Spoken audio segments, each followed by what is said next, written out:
أعوذ بالله من الشيطان الرجيم بسم الله الرحمن الرحيم يا أيها الذين آمنوا استعينوا بالصبر والصلاة إن الله مع الصابرين ولا تقولوا لمن يقتل في سبيل الله أموات بل أحياء ولكن لا تشعرون صدق الله العظيم.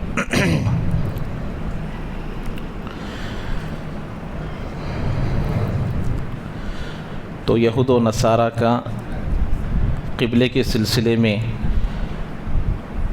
جو اختلاف تھا اس کا ذکر تسلسل کے ساتھ چل رہا ہے. آخر میں بات اس بات پر رکی تھی لِأَلَّا يَكُونَ لِلنَّاسِ عَلَيْكُمْ حُجَّةٌ، تاکہ لوگوں پر حجت بازی کرنے کا موقع نہ رہے، اس لیے ہم نے قبلے کو دوبارہ بیت اللہ کو قرار دیا. اس کی وجہ میں بتایا تھا آپ لوگوں کو. یہود کہتے تھے، یہود و نصارہ کہتے تھے یجحدوا دیننا ویتبعوا قبلتنا. ارے بھئی یہ نبی کیسا ہے کہ یہ ہمارے دین کی مخالفت کرتا ہے. یعنی حضرت عیسیٰ علیہ السلام اور ان سے پہلے حضرت اسحاق علیہ السلام تک جتنے انبیاء ہیں ان تمام انبیاء کی دین کی مخالفت کر رہا ہے اور قبلہ ہمارا اختیار کیا. یہ قبلہ بنی اسرائیل کا تھا، بیت المقدس. یہ یہود و نصارہ کہتے تھے. اور مشرکین کیا کہتے تھے؟ یدعو الی دین ابراہیم ویخالف قبلتہ. یہ کیسا نبی ہے کہ بھئی حضرت ابراہیم کے دین کی طرف تو بلا رہا ہے لیکن حضرت ابراہیم کی قبلے کی مخالفت کر رہا ہے. اور خود تورات میں یہ بات منقول تھی کہ نبی القبلتین، آخری نبی کی حیثیت یہ ہوگی کہ اس کے دو قبلے رہیں گے. تو ان نشانیوں کو پورا کرنے کے لیے اللہ تبارک و تعالی نے، تاکہ ان کو حجت بازی نہ رہے، اگر اللہ کے نبی اس کو نہ بدلتے تو یہ کیا کہتے کہ بھئی دیکھو ہماری کتاب میں تو یہ ہے کہ اس نبی کا آخری قبلہ بیت اللہ ہوگا اور اس نے بیت اللہ کو نہیں بنایا. اور مشرکین یہ بات بولتے کہ بھئی یہ حضرت ابراہیم کے دین کی اتباع کر رہا ہے اور حضرت ابراہیم کے قبلے کی مخالفت کر رہا ہے. تو دونوں کو حجت بازی کرنے سے بچانے کے لیے، ان کو موقع نہ دینے کے لیے اللہ تعالیٰ فرمائے کیا کہہ رہے ہیں لِأَلَّا يَكُونَ لِلنَّاسِ عَلَيْكُمْ حُجَّةٌ، تاکہ لوگوں پر کوئی دلیل نہ رہے، تمہارے سامنے حجت بازی کرنے کا موقع نہ رہے، اس لیے ہم نے یہ کیا. اللہ تعالیٰ یہ فرمائے ہیں. تو گزشتہ ایک واقعہ میں حضرت سلمان فارسی رضی اللہ تعالیٰ عنہ کا بیان کیا تھا، اس کا کچھ حصہ باقی رہ گیا تھا، میں وہ پورا نہیں کر پایا. آخر میں جب حضرت سلمان فارسی رضی اللہ تعالیٰ عنہ کو تینوں نشانیاں مل گئی، جو میں بتایا نا، صدقے کا مال نہیں کھائیں گے، ہدیے کا مال کھائیں گے، اور مہر نبوت جو کبوتر کے انڈے سے تھوڑا سا بڑا، مرغی کے انڈے سے تھوڑا چھوٹا جو پیٹھ کے پیچھے تھا اس پر محمد رسول اللہ لکھا ہوا تھا، یہ پورے تین نشانیاں تو دیکھ لیے. بعد میں کیا ہوا، یہ غلام تھے نا، بتایا نا یہود کے غلام تھے. تو غلام ہونے کی وجہ سے، حالانکہ اتنی بڑی عمر ملی، 250 سے کم کی کوئی روایت نہیں، 300 350 کی روایتیں بھی موجود ہے، 250 سے کم کی کوئی روایت نہیں. تو اس لیے کہتے ہیں میں غلام رہنے کی وجہ سے اسلام کی عظیم الشان 2 جنگوں میں شریک نہیں ہو سکا، ایک بدر میں اور دوسرا احد میں. دونوں میں شریک نہیں تھے حضرت سلمان فارسی رضی اللہ عنہ. کیوں؟ غلام ہونے کی وجہ سے. اور جب ان کا موقع آیا آزادی کا تو یہ اپنے اللہ کے نبی علیہ السلام کے پاس آ کر کہنے لگے اللہ کے نبی غلام ہوں، جیسے میں آپ کی خدمت کرنا، جیسے میں دین پر چلنا نہیں چل پا رہا. کیوں؟ اس لیے کہ میں غلام ہوں، میرا کچھ بندوبست کر دیجئے. تو اللہ کے نبی نے کہا تم مکاتبت کر لو. مکاتبت کہتے ہیں آقا سے ایک معاملہ طے کر لینا کہ ایک قیمت طے ہو جاتی ہے، اس قیمت کو ادا کرنے کے بعد وہ آزاد ہو جاتا ہے. ایک آدمی کا غلام ہے، اگریمنٹ، جیسے آج کی زبان میں سمجھنا ہے تو اگریمنٹ، مجھے 1 لاکھ روپے لا کر دے گو تو تم کیا ہو جاؤ گے؟ آزاد ہو جاؤ گے. تو اس طریقے سے بیان کیا گیا. اور دوسرا ہے مدبر بھی ہے. مدبر کا مطلب کیا ہے؟ آقا اپنے غلام سے کہتا ہے کہ میرے انتقال کے بعد تم آزاد. غلام کے یہ دو صورتیں پہلے تھی. کیا ہے؟ یہ کیا ہے؟ مکاتبت، یعنی کہ قیمت طے ہو جاتی. مدبر کا مطلب میرے انتقال کے بعد تم آزاد. تو اس طریقے سے سلمان فارسی رضی اللہ تعالیٰ عنہ سے اللہ کے نبی نے کہا تم اپنے آقا سے مکاتبت کا معاملہ کر لو. وہ کیا پوچھتا ہے؟ جا کر پوچھو اس سے. تو یہ گئے، پوچھا کہ بھائی آقا تم میرے سے مکاتبت کر لو، میں آزاد ہونا چاہتا ہوں. یہ حالانکہ وہ دین پر ہونے کے باوجود نبی کے دین کو اختیار کیے ہیں. حضرت عیسیٰ کے دین پر تھے پھر بھی نبی کے دین کو اختیار کیے. وہی ہے، نشانیاں ملنے کے باوجود بھی نہ ماننا، یہ حسد من انفسہم. یہود و نصارہ کے دلوں میں حسد تھی، آپ سے بغض تھا کہ ہمارے بنی اسرائیل سے نکل کر بنی اسماعیل میں آخری نبی کیسے آ گئے. یہ دشمنی کی وجہ سے وہ نہیں مانتے تھے. لیکن جو اللہ کے بندے تھے، جن کے دلوں میں اللہ کا ڈر تھا، اللہ کا خوف تھا، وہ ملتے ہی پا لیے اور اللہ کے نبی کے متبع بن گئے اور صحابہ بن گئے، اور اللہ تعالیٰ ان سے راضی ہو گئے اور وہ اللہ سے راضی ہو گئے. تو سلمان فارسی رضی اللہ تعالیٰ عنہ جا کر ان سے پوچھے تو وہ کہنے لگا میں تم کو آزاد کرنے کے لیے تیار ہوں، لیکن میری دو شرطیں ہیں. ایک شرط کیا ہے کہ تم 300 کھجور کے درخت مجھے دینا. کتنے درخت؟ 300 درخت لگانا، ابھی بیج ڈال دینا، اور وہ درخت جب کھجور دینے لگیں گے جب تم آزاد. کھجور کی فصل کتنی تاخیر سے آتی ہے، تو اس کا مقصد ہے ستانا، اس کا مقصد ہے ایذا پہنچانا، تکلیف پہنچانا. تو جب وہ کھجور دینے لگیں گے تو تم کیا ہو جاؤ گے؟ آزاد ہو جاؤ گے. اور اس کے بعد کہا کہ سونا کتنے اوقیے، 40 اوقیے سونا یا کچھ کم و بیش سونا کا مطالبہ کیا وہ کہ اتنا سونا لا کر دینا، اور 300 درخت لگانا. ابھی پرانے درخت نہیں چاہیے مجھے، ابھی بیج لگانا نئے درخت جب وہ کھجور دینے شروع کریں گے جب تم آزاد ہو. اتنا بڑا معاملہ. حضرت سلمان فارسی رضی اللہ تعالیٰ عنہ بے امید، کسی بھی امید کے بغیر اللہ کے نبی کے پاس آئے. اللہ کے نبی وہ تو مجھے آزاد کرنا ہی نہیں چاہتا. ارے بھائی کیا بتایا ہے وہ تو بتاؤ.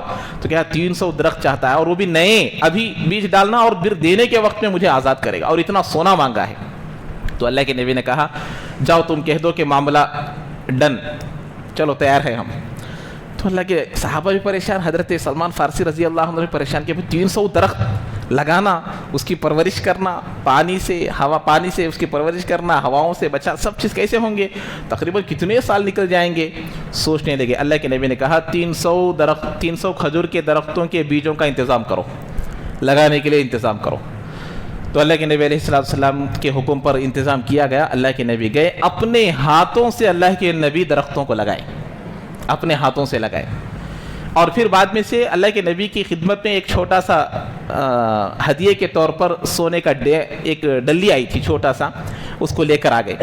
تو بہرحال جب وہ درخت لگائے گئے، تو جب درخت لگائے تو کتابوں میں لکھا ہے کہ 1 سال کے اندر اللہ تبارک و تعالیٰ ان کھجوروں میں کھجور دینے کی صلاحیت پیدا کر دی. سال بھی نہیں گزرا تھا، لیکن اس میں کچھ درخت ایسے تھے جس میں کھجور نہیں آئے تھے. تو بعد میں تحقیق کرنے سے معلوم ہوا، بعض کتابوں میں اس کی وجہ یہ لکھی ہے کہ وہ درخت کوئی صحابہ لگائے تھے.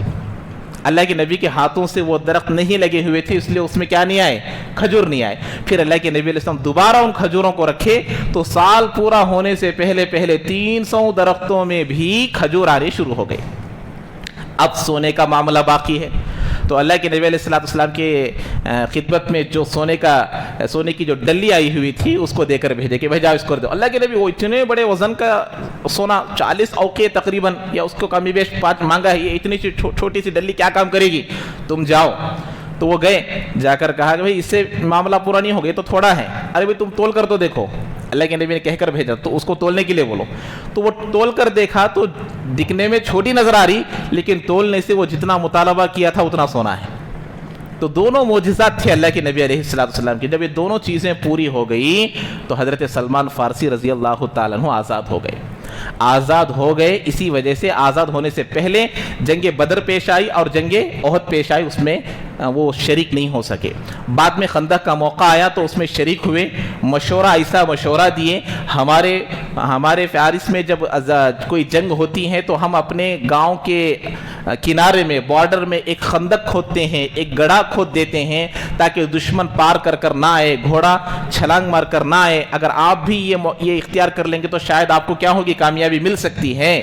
تو اللہ کے نبی علیہ السلام ان کی اس رائے کو پسند کیے اور جنگ فتح ہوئی, مسلمانوں کو فتح حاصل ہو گئی. تو اللہ کے نبی بڑے خوش ہوئے. اب اس کے بعد مہاجر اور انصار میں کچھ اختلاف ہوا کہ بھائی سلمان فارسی مہاجر ہے, اور انصار کہنے لگے حضرت سلمان فارسی انصار میں سے ہیں, یعنی یہ مکی ہے, یہ مدنی ہے. اس طریقے سے کیوں؟ اب ان کا مقام بڑھ گیا نا, ان کی وجہ سے ایک جنگ فتح ہو گئی, ایک جنگ جیت گئے. تو اس وقت اللہ کے نبی علیہ السلام نے کہا یہ نہ تم میں سے ہے نہ تم میں سے ہے, یہ مجھ سے ہیں. بولے اللہ کے نبی, یہ اہل بیت میں سے ہیں. بولے اللہ کے نبی, یہ میرے خاندان میں سے ہے. بولے اتنا بڑا مقام و مرتبہ حضرت سلمان فارسی رضی اللہ تعالیٰ عنہ کو ملا.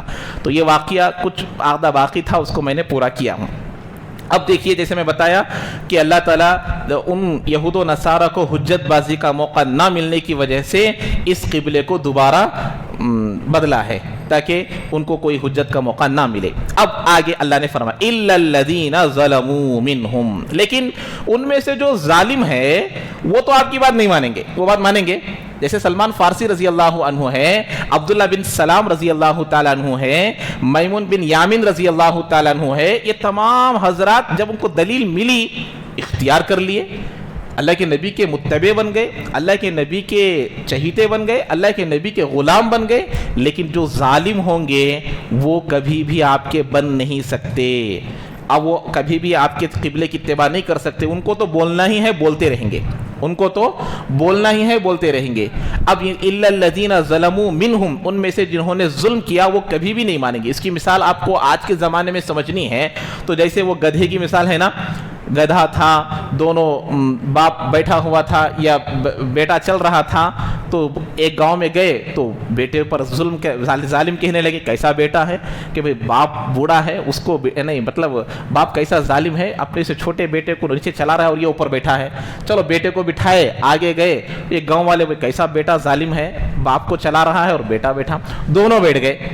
تو یہ وہ گاؤں والے کیا بولے, کیسے ظالم ہے, چھوٹے سے خچر کو ظلم کر رہے ہیں کہ دونوں بیٹھ کر اس کے اوپر کتنا وزن ہو رہا ہے.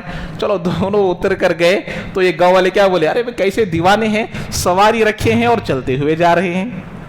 اس کے بعد کیا کیے, گدھے کو اٹھا لے کو جانا پڑتا, گدھے کو کیا کرنا پڑتا, وہ خچر کو اٹھا لے کو جانا.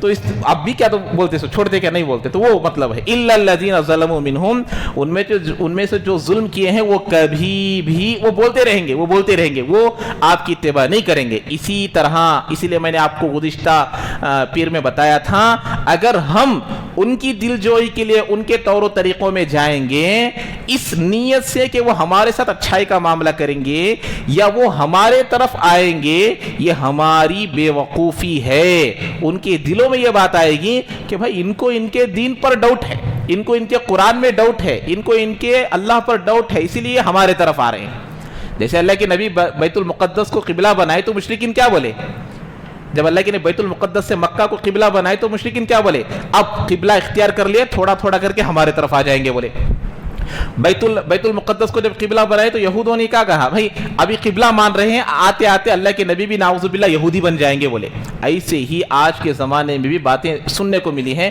جب کوئی مسلمان ان کے پاس جاتا ہے تو لوگ یہی کہیں گے کہ بھئی ہلکا ہلکا ہمارے طرف آ جائیں گے, آہستہ آہستہ ہمارے طرف آ جائیں گے. یہ مت سمجھیے گا کہ وہ ہمارے طرف آئیں گے, وہ نہیں آئیں گے. وہ سمجھیں گے کہ یہ ہمارے طرف آئیں گے, کیونکہ اب آ گئے نا, مسجد تک تھا, اب یہاں تک آ گیا, اب یہاں تک آ گیا تو پورا آ جائے گا, یہ سمجھیں گے. اس لیے کبھی بھی ایسے کام نہیں کرنا جس سے ہمارا ایمان, ہمارے عقائد, ہمارے اعمال ڈیمیج ہوتے ہوں. ایسے کاموں میں ساتھ دو جس میں ہمارا اسلام ڈیمیج نہ ہوتا ہو. اس لیے اللہ کے الا الذین ظلموا منہم. اچھا, اب آگے فرما, جب تم دین میں مضبوطی کے ساتھ رہو گے, اب تم لوگ دین میں کیا کرو گے, جب مسلمان اللہ کے رسول کی محبت پورے طور پر کریں گے, اللہ سے محبت پورے طور پر کریں گے, نبی سے محبت پورے طور پر کریں گے, قرآن سے محبت پورے طور پر کریں گے, توحید پر جم جائیں گے, رسالت پر جم جائیں گے. اب سامنے دشمنوں کا ایک بڑی جماعت کھڑی ہو سکتی ہے. آج کل حالت کیا ہو رہی ہے دیکھ رہے نہیں دیکھ رہے؟ اللہ کے نبی علیہ الصلوۃ والسلام کی جو حدیث ہے وہ ابھی صادق آ رہی نہیں آ رہی ہے، ہر طرف سے مسلمانوں پر ٹوٹ پڑیں گے، جیسے دسترخوان پر کھانے کے لیے جمع ہوتے ہیں ایسے مسلمان قوم پر ٹوٹ پڑیں گے، ایک کے بعد ایک، ایک کے بعد ایک، ایک کے بعد ایک آئیں گے۔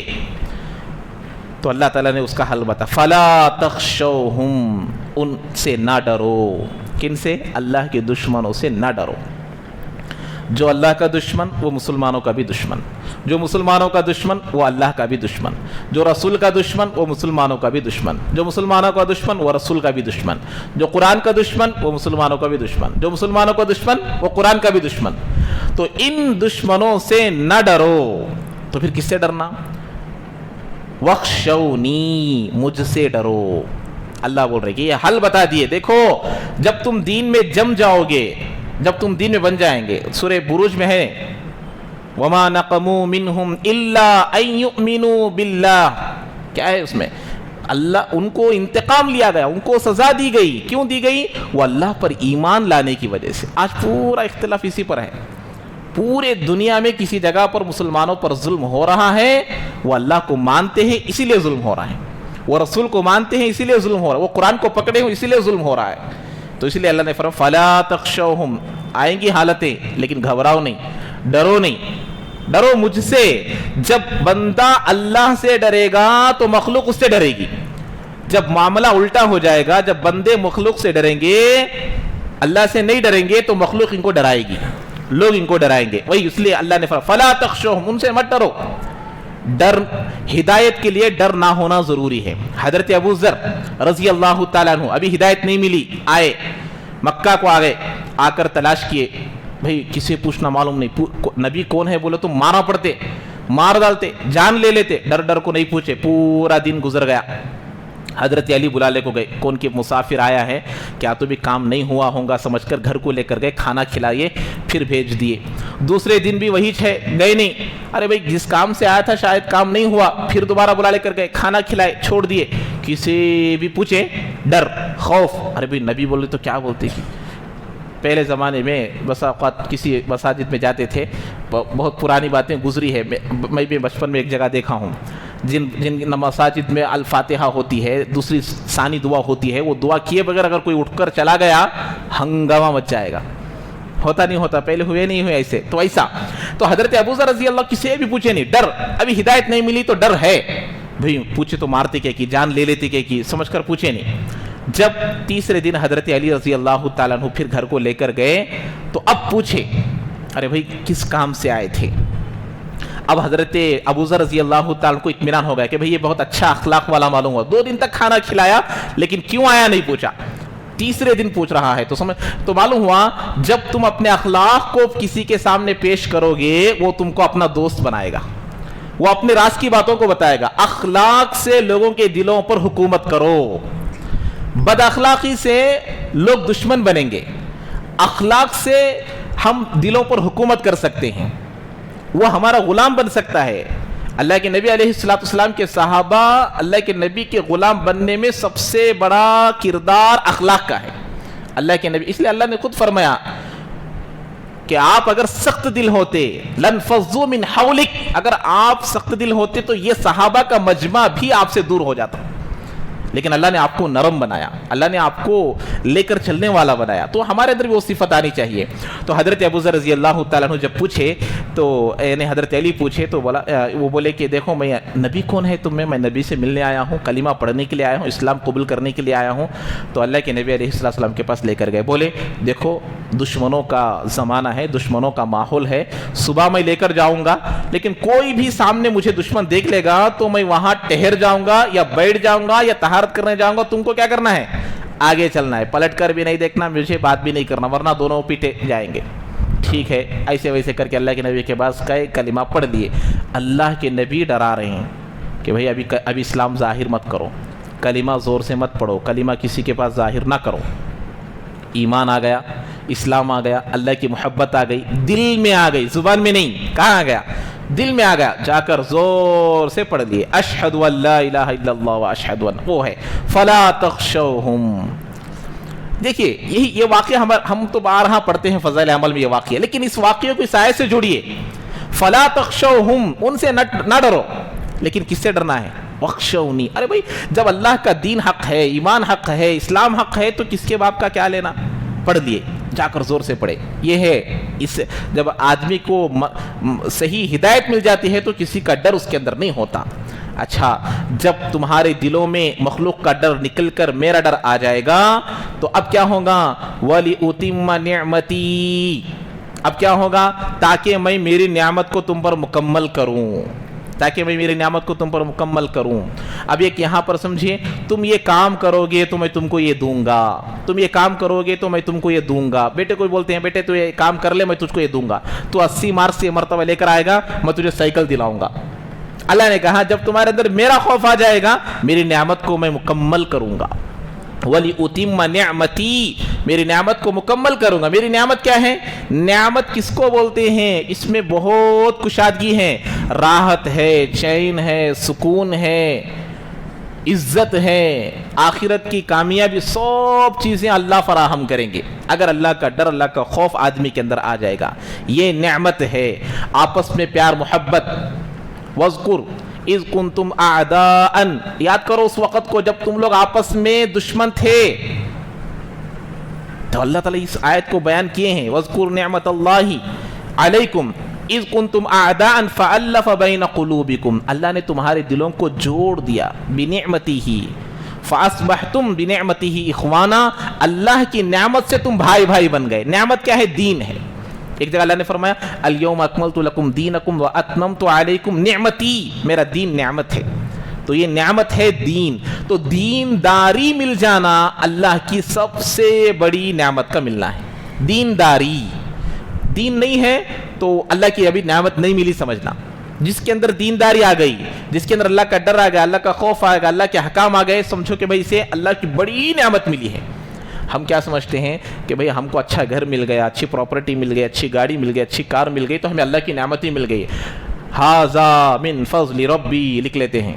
یہ اللہ کی بڑی نعمت نہیں ہے. دینداری کا ملنا، اللہ ہر کام میں، ہر عمل میں، ہر پہلو میں اللہ کے حکم کے، نبی کے طریقے کو عمل کرنے کا موقع مل جانا، یہ اللہ کی سب سے بڑی نعمت ہے.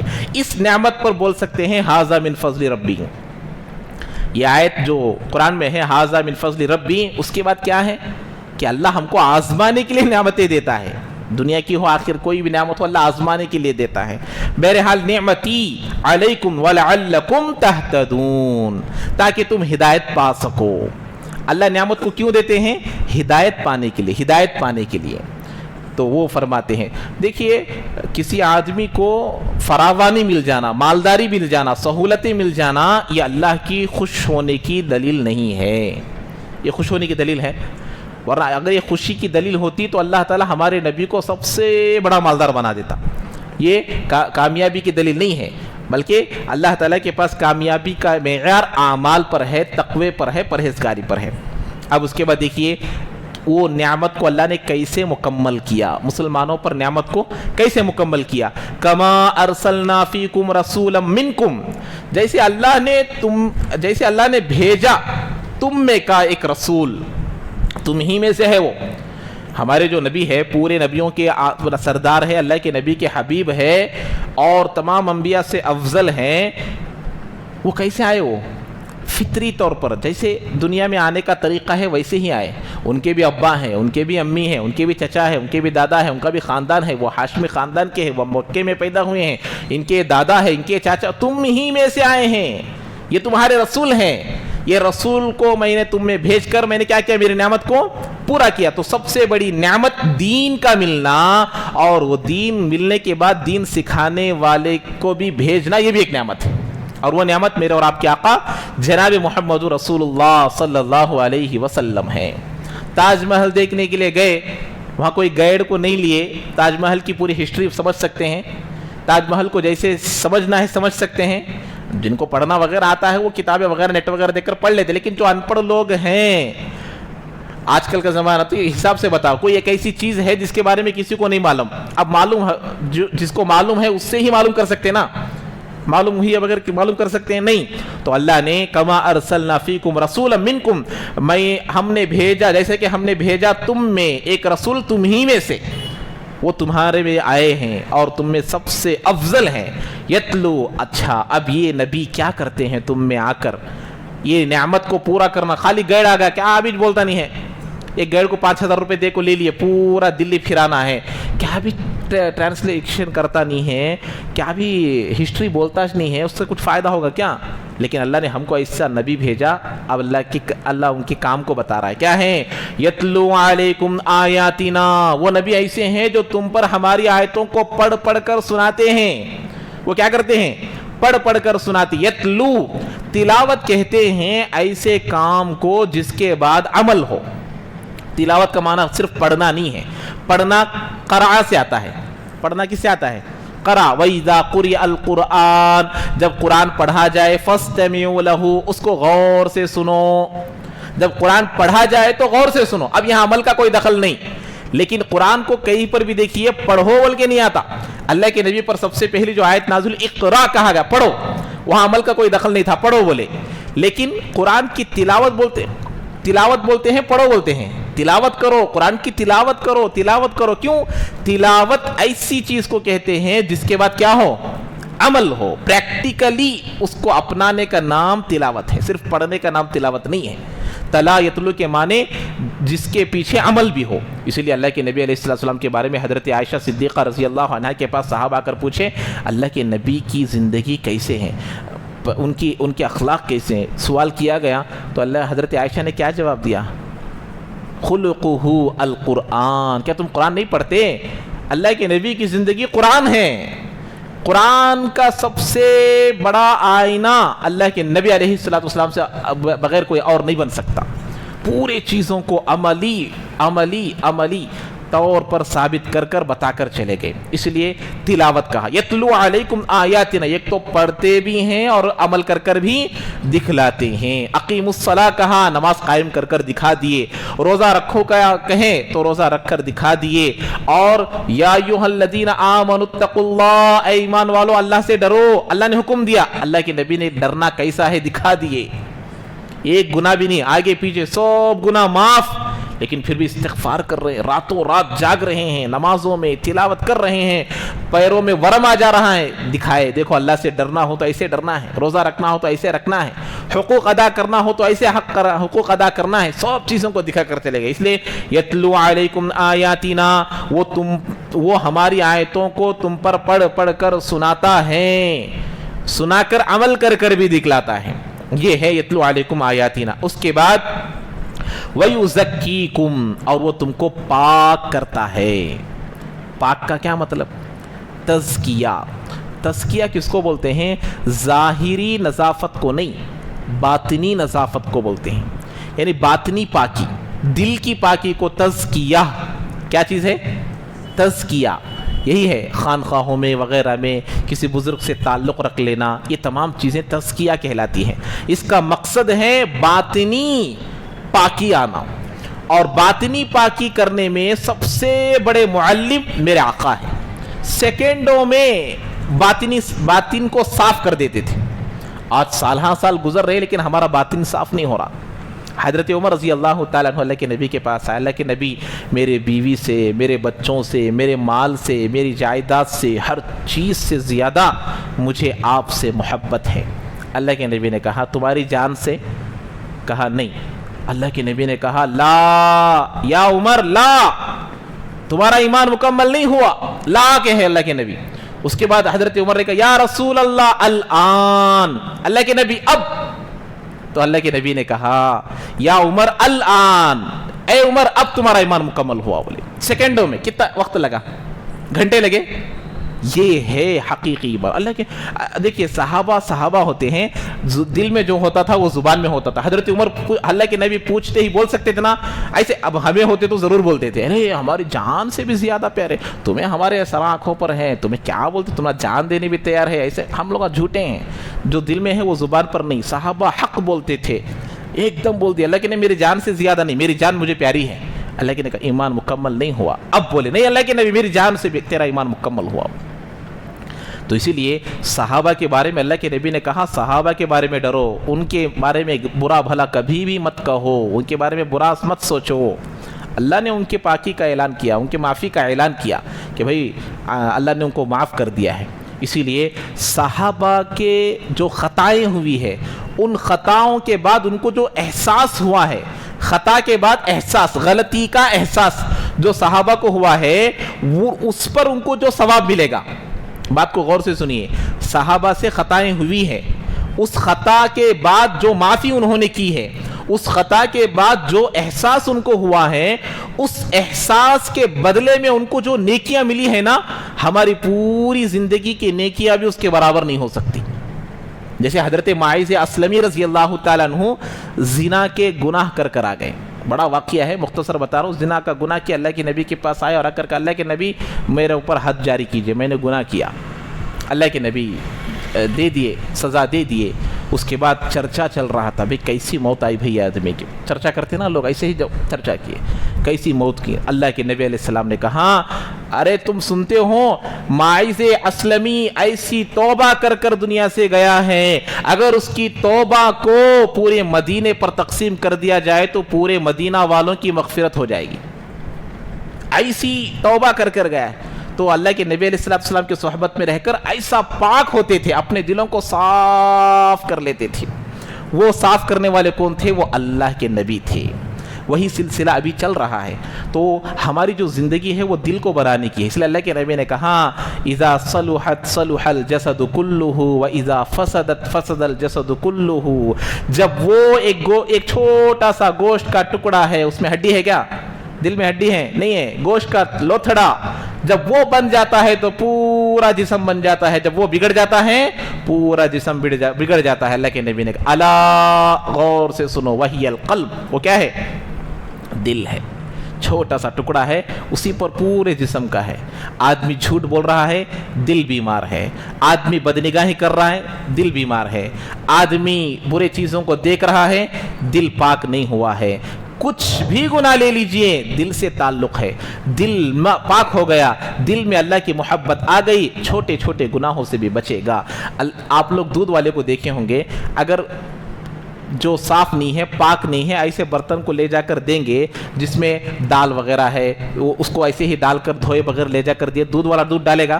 اس کی شان کے خلاف ہے۔ جو برتن صاف نہیں ہے اس برتن میں دودھ والا دودھ نہیں ڈالے گا، واپس جائے گا لیکن نہیں ڈالے گا، یہ دودھ والے کے شان کے خلاف ہے۔ ایسے ہی اس دل کو اللہ بھی پاک نہیں کریں گے جس میں جھوٹ ہو، اس دل کو اللہ بھی پاک نہیں کریں گے جس میں دھوکہ ہو، اس دل کو اللہ پاک نہیں کریں گے جس میں نبی سے حقیقی محبت نہ ہو۔ وہی صحابہ میں اللہ کے نبی کی حقیقی محبت تھی، صحابہ میں اللہ کا حقیقی ڈر تھا، ایسے صاف ہوئے کہ ایک صحابی کی توبہ پورے مدینہ کے لیے کافی کرنے والی تھی۔ ایسی توبہ کر گئے، ایک آدمی، پورے مدینہ میں کتنے لوگ تھے اس وقت، سب کی معافی ہو سکتی تھی۔ وَيُزَكِّيهِمْ، وہ پاک کرنے والے ہیں۔ تو زکا یزکی کہتے ہیں پاک کرنے کو، اسی سے زکات ہے۔ زکات کا کیا مطلب؟ مال کو صاف کرنا۔ زکات کا کیا مطلب ہے؟ مال کو صاف کرنا۔ جب مال کا حصہ، مال میں ایک سال ہوتے ہی اس میں غریبوں کا حصہ آ جاتا، وہ ہمارے لیے ناپاک ہے، جب اس کو غریبوں کو دے دیتے ہیں تو وہ پاک ہو جاتا ہے، اس لیے اس کو زکات کہتے ہیں۔ اچھا، تیسرا کام کیا؟ ایک تو قرآن کو پڑھتے ہیں، عمل کر دکھاتے ہیں اور پاک کرتے ہیں۔ وَيُعَلِّمُهُمُ الْكِتَابَ، اور ان کو کیا سکھاتے ہیں؟ کتاب سکھاتے ہیں۔ کیا سکھاتے ہیں بھائی؟ اللہ کے نبی کا تیسرا کام، ان کو کتاب سے کیا؟ کتاب قرآن سکھاتے ہیں۔ اللہ کے نبی امی ہے، ایسے امی جو سب جانتے ہیں، سب جانتے ہیں۔ نبی سے بھی بڑھ کر کسی کو علم ہے کیا؟ نہیں ہے، لیکن اللہ نے ایسا علم دیا کہ پورے دنیا کے علوم، اوتوتی العلم الاولین والآخرین، مجھے پہلوں کا بھی علم دیا گیا، مجھے آخرین کا بھی علم دیا گیا۔ جو قرآن کو کما حقہ سمجھ جائے گا وہ سائنس کو بھی سمجھے گا، وہ فزکس کو بھی سمجھے گا، وہ ہر چیز کو سمجھے گا۔ قرآن حقیقی طور پر جو سمجھے گا، پورے علوم اس کے اندر موجود ہے، لیکن اگر ہم کو نہیں معلوم ہے تو وہ ہماری کمی ہے۔ وَيُعَلِّمُهُمُ الْكِتَابَ، وہ کتاب کو سکھائیں گے، اس کتاب کو اللہ کے نبی علیہ السلام سکھائیں گے، اور وَالْحِکْمَةَ، حکمت بھی سکھائیں گے۔ دیکھیے، کتاب کو سکھائیں گے، قرآن کو سکھائیں گے، اور حکمت، اب جب حکمت سکھائیں گے، اب علماء علماء بھی ان کو سلام کریں گے. فقہا جو بڑے بڑے فقہا بنے, فقیہ بنے, محدث بنے, وہ اتنے بڑے بڑے درجے کو ہو گئے کہ علماء سے بھی آگے کا درجہ, جن کے اندر حکمت آ جاتی ہے. تو یہ پورے چیزیں سکھانے والے کون ہیں؟ نبی ہے. یہ 4 کام ہے. کیا کیا ہے بھائی؟ تلاوت کریں گے اور پاک کریں گے اور کتاب سکھائیں گے اور حکمت کی باتیں سکھائیں گے. آپ لوگوں کو اس سے پہلے بھی یہ آیت آئی ہے. حضرت ابراہیم علیہ السلام نے دعا کی تھی, یاد ہے؟ ربنا وابعث فیہم رسولا منہم یتلو علیہم آیاتک, اے اللہ ان میں ایک ایسے رسول کو بھیج جو ان کے پاس تیرے قرآن کی تلاوت کرے. پہلا کام. دوسرا کام کیا تھا؟ وَيُعَلِّمُهُمُ الْكِتَابَ, اور ان کو کتاب سکھائے. یہاں کیا آیا دوسرا نمبر پر؟ وَيُزَكِّيهِمْ. ترتیب بدل گئی نا. پہلی ترتیب میں کیا ہے؟ تلاوت کرنا, کتاب سکھانا, حکمت کی باتیں سکھانا اور پاک کرنا.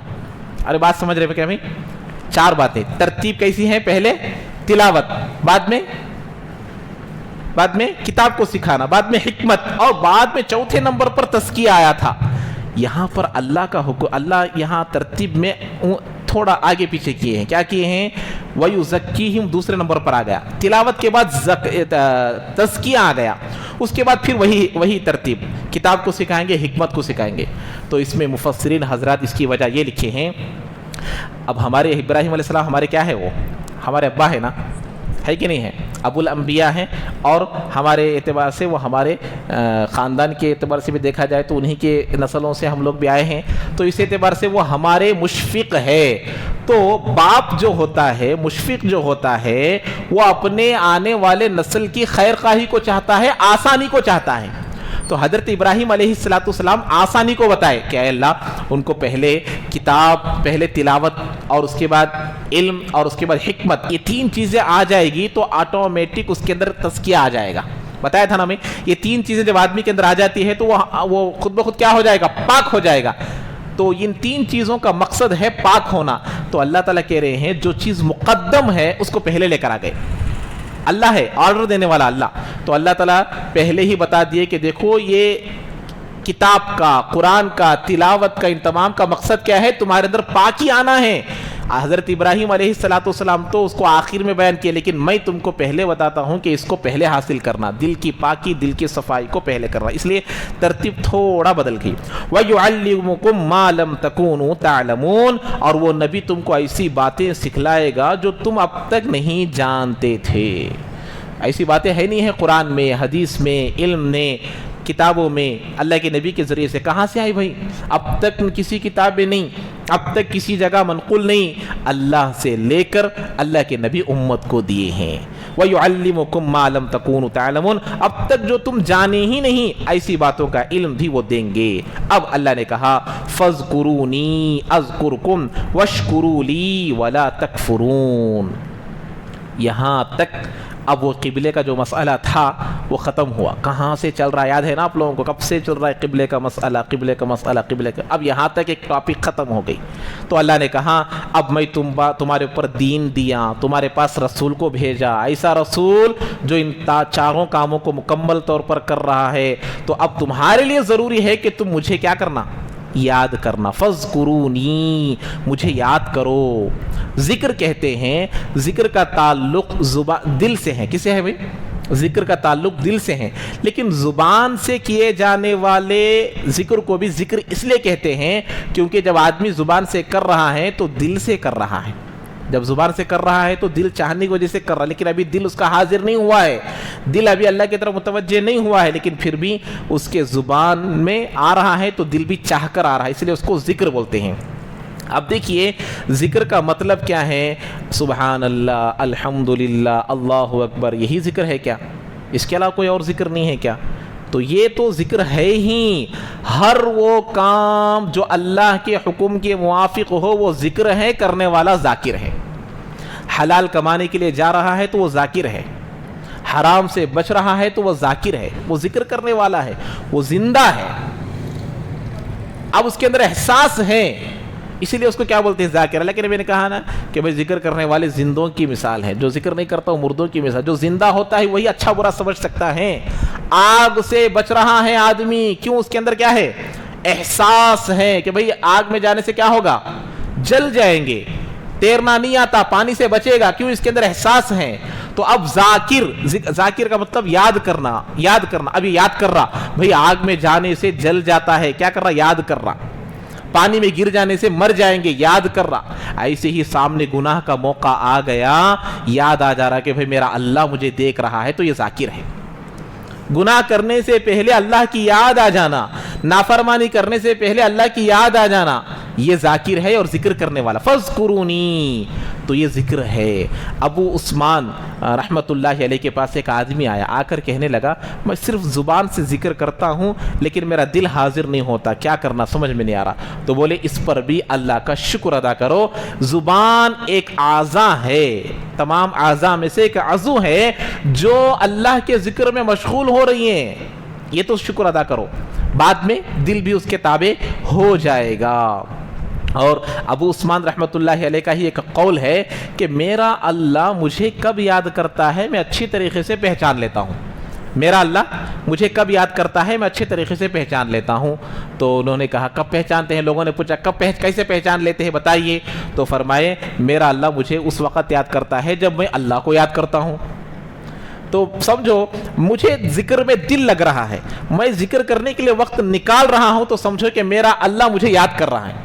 عصر کے بعد ذکر میں بیٹھنے دل نہیں لگ رہا، وقت نہیں مل رہا، سمجھو اللہ یاد نہیں کر رہا، اس لیے توفیق نہیں مل رہی۔ ذکر کی توفیق ملنا، قرآن کی تلاوت کا موقع ملنا، اس لیے ایک بزرگ کا قول ہے جب میرا دل چاہتا ہے کہ میں اللہ سے بات کروں تو نماز پڑھ لیتا ہوں، جب میرا دل چاہتا ہے کہ اللہ مجھے بات کرے تو میں تلاوت کرتا ہوں۔ کتنی بڑی بات ہے۔ تو اسی لیے فَاذْكُرُونِی، ذکر کا مطلب صرف الفاظ کو بولنا نہیں ہے، اللہ کی ہر فرما برداری کا نام ذکر ہے، اللہ کی ہر معصیت سے بچنے کا نام ذکر ہے۔ تو اللہ نے کہا فَاذْكُرُونِی، تو مجھے یاد کرو۔ اس کی کا مطلب ہے 24 گھنٹے اللہ کو یاد رکھنے کا مطلب یہی ہے، ہر کام، یہاں تک کہ اگر آدمی اپنی خواہش کو پوری کرنے کے لیے بیوی کے پاس جائے گا حلال طریقے سے، وہ بھی ذاکر ہے، وہ بھی ذکر کرنے والا ہے، وہ اللہ کا حکم ہے، وہ بیوی کا حق ادا کر رہا ہے، وہ اپنی خواہش کو جائز طریقے سے پورا کر رہا ہے، تو وہ بھی ذاکر ہے۔ اللہ کے نبی صحابہ سے بولے کہ دیکھو اللہ نے تمہارے پرائیویٹ پارٹ میں، تمہاری شرمگاہوں میں صدقے کا ثواب رکھا ہے۔ صحابہ اس بات کو سن کر پریشان ہو گئے، اللہ کے نبی کیا بول رہے؟ تو بولے ہاں ہے، کیوں، کیسے؟ اگر یہی کام جب بندہ جب بیوی سے کرتا ہے تو وہ اپنی خواہش کو پوری کرتا ہے تو اللہ اس کو ثواب دیتے ہیں، کیونکہ یہ حلال طریقے سے اپنے خواہش کو پورا کر رہا ہے۔ اللہ نے جو طریقہ بتایا ہے، نبی نے جو طریقہ بتایا ہے، یہی کام اگر وہ کسی گناہ کے کام میں کرتا، کسی غیر محرم کے ساتھ کرتا، بیوی کے علاوہ کسی اور کے ساتھ کرتا، تو گناہ ہوتا نہیں ہوتا؟ اللہ کے نبی پوچھے ہاں ضرور ہوتا۔ تو جیسے حرام میں استعمال کرنے سے گناہ ہوگا، ایسے ہی حلال میں استعمال کرنے سے نیکی ہوگی۔ صحابہ کو یہ اللہ کے نبی نے تعلیم دی، اور اس کے بعد اللہ نے فرمایا فَاذْكُرُونِی أَذْكُرْكُمْ، تم مجھے یاد کرو تو میں تم کو یاد کروں گا۔ اللہ کیسے یاد کریں گے بھائی؟ اللہ کیسے یاد کریں گے؟ اللہ کیا یاد کریں گے؟ اللہ مغفرت کے ذریعے سے اور اللہ ثواب کے ذریعے سے یاد کریں گے۔ جو آدمی جب ان تمام کاموں کو پابندی کے ساتھ کرنے لگے گا، ثواب بھی دیں گے، اس کی مغفرت بھی کریں گے۔ اور اس کے بعد فرمایا وَاشْكُرُوا لِی، میرا شکر ادا کرو، میرا شکر ادا کرو۔ شکر، ہر نعمت کو اللہ کی جانب سے سمجھنا، یہ شکر ہے۔ حضرت موسیٰ علیہ السلام نے اللہ سے پوچھا کہ اللہ تعالیٰ تیری نعمت کی شکر گزاری کرنا یہ بھی ایک نعمت ہے، سمجھ میں آ رہی بات؟ ایک نعمت ملی، نعمت پر شکریہ ادا کرنا، الحمدللہ بولنا، یہ اللہ کا شکر ہے، اللہ کی تعریف کرنا یہ شکر ہے۔ تو تیری نعمتوں پر شکر کرنا بھی ایک بڑی نعمت ہے، اس نعمت کا شکر میں کیسے ادا کروں؟ بات سمجھ میں آ رہی؟ نعمت کی شکر گزاری کرنا بھی ایک نعمت ہے نا بھائی، تو اس نعمت کی شکر گزاری کیسا کروں؟